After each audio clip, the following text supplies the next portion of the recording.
Hello everyone, welcome to Sagar Gautam inspiration channel. दोस्तों, आप सभी का इस चैनल में दिल से स्वागत है। तो इस वीडियो को पूरा देखना और इसे लाइक एंड शेयर करना और इस चैनल को दिल से सब्सक्राइब करना। दोस्तों, हर बार की तरह ये सागर इस वीडियो की शुरुआत नज़म से करता है।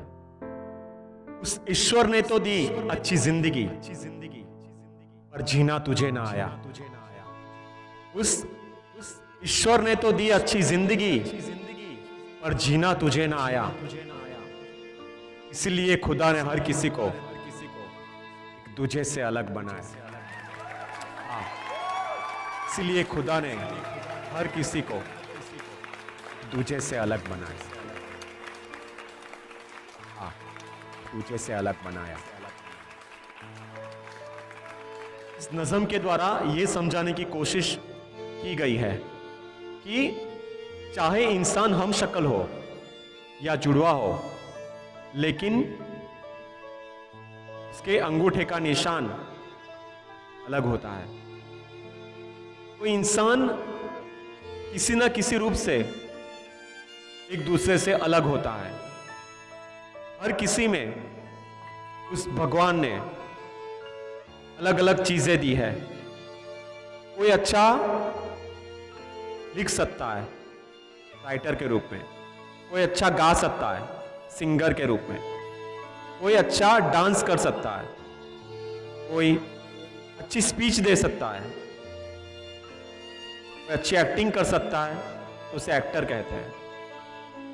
कोई अच्छा बिजनेसमैन होता है, कोई साइंटिस्ट बनता है, तो कोई पढ़ लिख कर एक अच्छा डॉक्टर या इंजीनियर बनता है, या कोई वकील। ये सब अपने अपने टैलेंट पर डिपेंड करता है कि हर इंसान अपनी काबिलियत के हिसाब से अपने किरदार के सांचे में ढलता है। उस ईश्वर ने सबको अलग अलग शक्ति से नवाजा है, लेकिन उसके बाद भी कई लोग ऐसे होते हैं कि उसके अंदर छुपी हुई शक्ति से वो अनजान होता है। उसके अंदर टैलेंट होने के बावजूद वो कुछ नहीं कर पाता और अपनी जिंदगी यूं ही गंवा देता है। कुछ इंसान ऐसे होते हैं जिसके पास सब कुछ होते हुए भी वो कुछ नहीं कर पाता और अपनी जिंदगी में कुछ बन नहीं पाता, अपनी जिंदगी को दिल से जी नहीं पाता, और जब वो मर जाता है तब उसके पड़ोस में जो रहता है उसको भी पता नहीं होता कि कौन मर गया, और उसकी लाश को उठाने के लिए कई बार 4 इंसान ढूंढने पड़ते हैं जो उसे कांधा दे, क्योंकि वो इंसान कभी किसी के साथ मिलजुल के रहा ही नहीं। उसने जिंदगी के मतलब को समझा ही नहीं, कभी भी किसी के लिए उसने कुछ किया ही नहीं, परोपकार नहीं किया, ना खुद अपने लिए जिया, तब वो ऐसी मौत मरा। इंसान को कई बार ऐसा होता है कि ये पूरी जिंदगी पड़ी है मेरे पास, इसलिए वो आलसी होकर आज का काम कल पर और कल का काम परसों पर छोड़ देता है, लेकिन वो अपना वक्त वेस्ट कर रहा है। और जो इंसान वक्त की कदर नहीं करता, वक्त उसकी कदर नहीं करता, और जब भी वक्त आता है बुरा वक्त बन के आता है। लेकिन जो इंसान वक्त की कदर करके आगे बढ़ जाता है वो एक अच्छे प्लेटफॉर्म पर पहुंच जाता है। अगर आपको ऐसा कह दिया जाए कि आपके पास जिंदगी जीने के लिए सिर्फ 6 महीने हैं, 6 महीने के बाद आप मर जाएंगे, तो आप अपने 6 महीने के अंदर प्लान करना शुरू कर देंगे कि इस 6 महीने में मुझे क्या क्या करना है। आप जिंदगी को दिल से जीना शुरू कर देंगे। जो आप पूरी जिंदगी में करना चाहते थे वो आप 6 महीने में करके दिखाना चाहेंगे। तो जब आपको ऐसा कहा गया कि आप 6 महीने के बाद मर जाओगे, तब आपने अपनी जिंदगी में सब प्लान करना शुरू कर दिया कि मुझे ये करना है, मुझे वो करना है। तो जब आपके पास पूरी जिंदगी पड़ी होती है तब आप ऐसे प्लान क्यों नहीं करते कि मुझे ये करना है, मुझे वो करना है? तब आप आलसी क्यों बन जाते हैं? तो जिंदगी को अगर आप इस तरह से जियोगे एक पल की कदर करके आप जिंदगी को मैनेज करके जियोगे तो शायद आपकी जिंदगी सही मायने में आपको एक ऐसी जगह पे पहुंचाएगी जहां लोग आपकी कदर करेंगे। जब मां की कोख से एक बच्चा पैदा होता है, अब वो पेरेंट्स उस बच्चे को अच्छी तालीम, अच्छी परवरिश और अच्छी जिंदगी देने का जिम्मा उठाते हैं। लेकिन वही बच्चा जब बड़ा होता है, तब वो बच्चा जब बेटे का फर्ज अदा नहीं कर पाता और उस माँ बाप को वृद्धाश्रम में छोड़ आता है, तो वो बेटा कहलाने के लायक है, क्योंकि सबसे बड़ी चीज है जिम्मेदारी। इंसान को अपनी जिम्मेदारी समझनी चाहिए।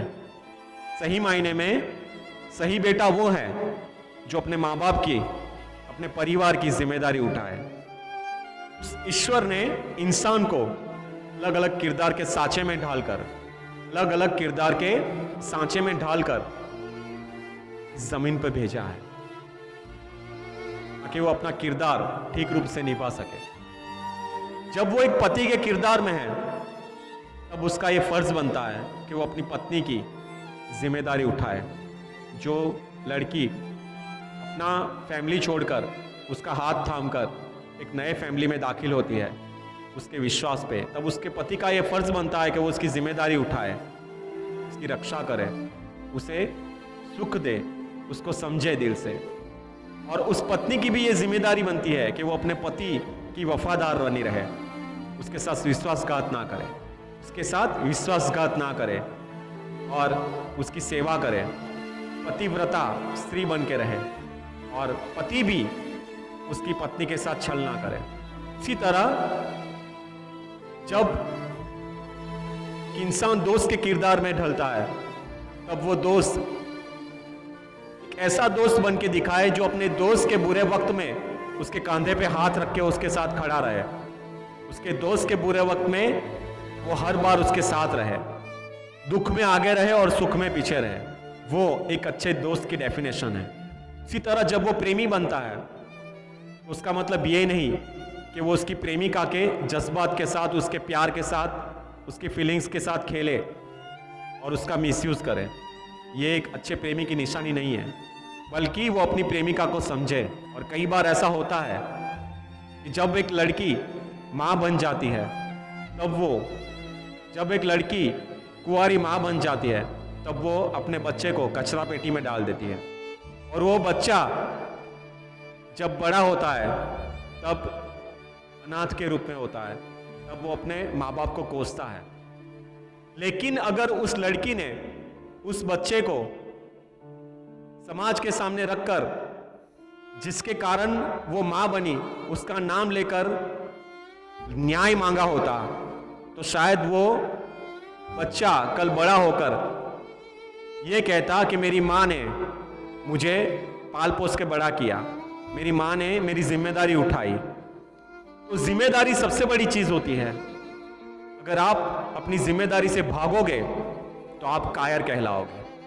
जब एक बेटी या बहन ससुराल चली जाती है और जब परिवार पर मुश्किलें आती है, तब वही बेटी और बहन परिवार में आके उस परिवार को हेल्प करती है और बाद में ऐसा कहती है कि मैंने ये किया, वो किया, एहसान गिनवाती है। तो ये भी नहीं होना चाहिए। जिस परिवार के साथ हम जुड़े हैं, उस परिवार की केयर करना, अपना फर्ज अदा करना, ये हमारी जिम्मेदारी बनती है। एक बेटा, एक बेटी, एक पति या पिता के रूप में जो भी हम जिम्मेदारी निभाते हैं, वो जिम्मेदारी हमें दिल से निभानी चाहिए। और इंसान जैसा बोता है वैसा ही काटता है। इंसान जैसे कर्म करता है वैसा ही फल उसे मिलता है।